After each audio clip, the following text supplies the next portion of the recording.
Hi, my name is Swain, wellness expert and coach, and I wanted to just take a few moments to make a quick video.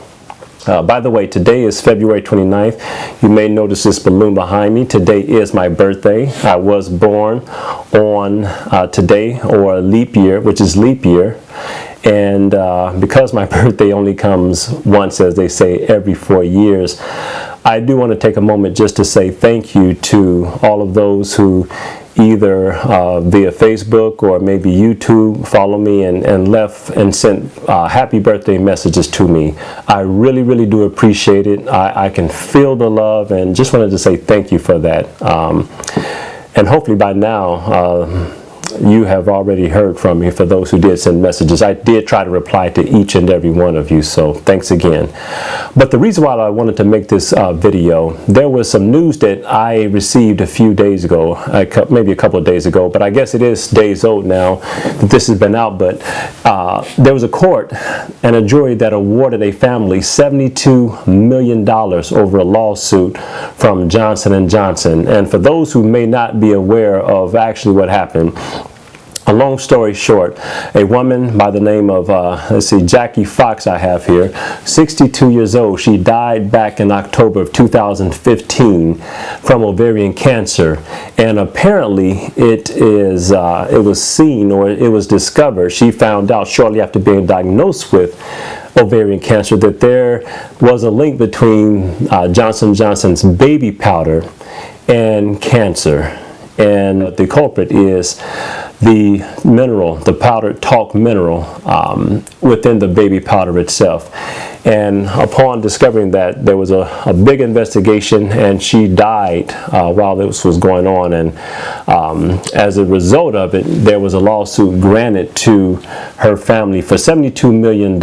And it gets very detailed. I have an article actually still up on my computer right now, and it's pretty detailed. I won't go into the details here because there are just a few points I wanted to make in regards to this, because I do work with clients and I work with people in regards to wellness, and there's some things that I wanted to bring out as it relates to things I've been talking about either one-on-one or even have talked about from public speaking and seminars I've done that I want to just bring out. But again, a sad situation, and even Johnson & Johnson, apparently they knew about this, and like I said, it gets pretty messy, but there are even internal documents from Johnson & Johnson's toxologist going back to 1997 warning them about baby powder and the links to cancer.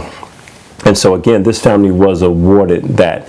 And but my point in bringing all of this up is I really wanted to talk about the takeaways that I want to just relay to all of you, as well as people who either I'm working with now or maybe working with in the future. And some of those takeaways: number one, many of us, we try to focus so much on what we put into our bodies in regards to the fruit and the vegetables and so forth and so on, and that is important. I live and breathe that. I teach that. That is important. But at the same time, while many are focused on what they're doing internally to their bodies, many are not realizing the importance of what you do actually outside of your body as well, and how things that you allow to actually come in contact with your body has an effect on your health. And again, this is something I've been talking about for a very long time now. For years and years, I've been talking about this in seminars, and I've been encouraging, and I'm encouraging you as well. Please, we must consider very carefully the cosmetics that you put on your skin. I've said it for a while that things that you put on your skin will go into your body. And so there are so many different types of lotions and creams and, like I said, cosmetics, even things that you put on your nails, nail polish, ladies and men. because I know men do that as well. These things, what you put on your body actually goes into your body, and unfortunately your liver has gets the displeasure of having to clear out all these things that, to be quite frank, are not made to go inside of your body.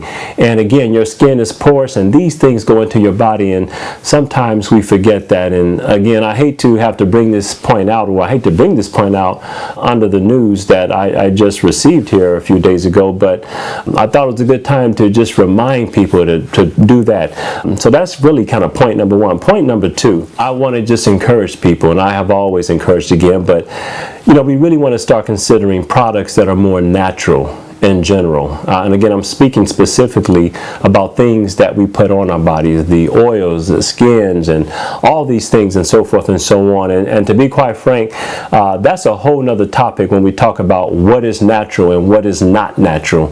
But I'll just leave it here for the time being, and saying that the more natural, the better. And again, if you want to talk about something specific, just do leave me a comment below, or inbox me or something, but let me know.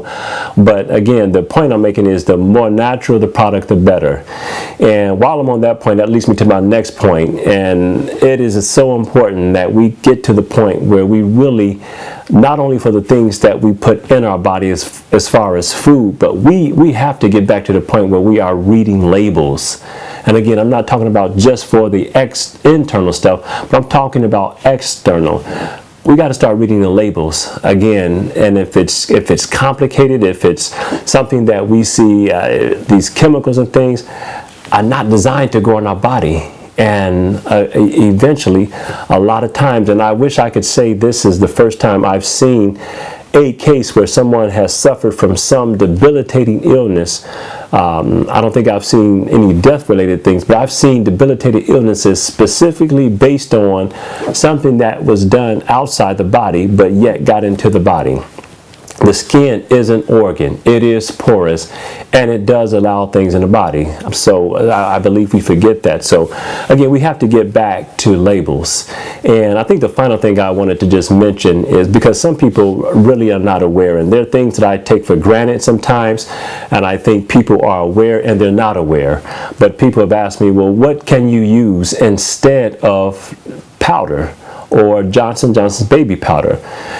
Well, there are many natural products on the market, but a very simple solution is simply cornstarch. Cornstarch, if you've ever used it, will act and behave similarly to powder. It is a quote-unquote natural product, and I'm not going to go into the differences between the GMOs and so forth and so on, but for what it's worth, it is, for the most part, a natural product, especially if you're dealing with organic corn, which I am a proponent of organic corn these days over inorganic, or not inorganic, but just general corn or GMO corn. But that's another story.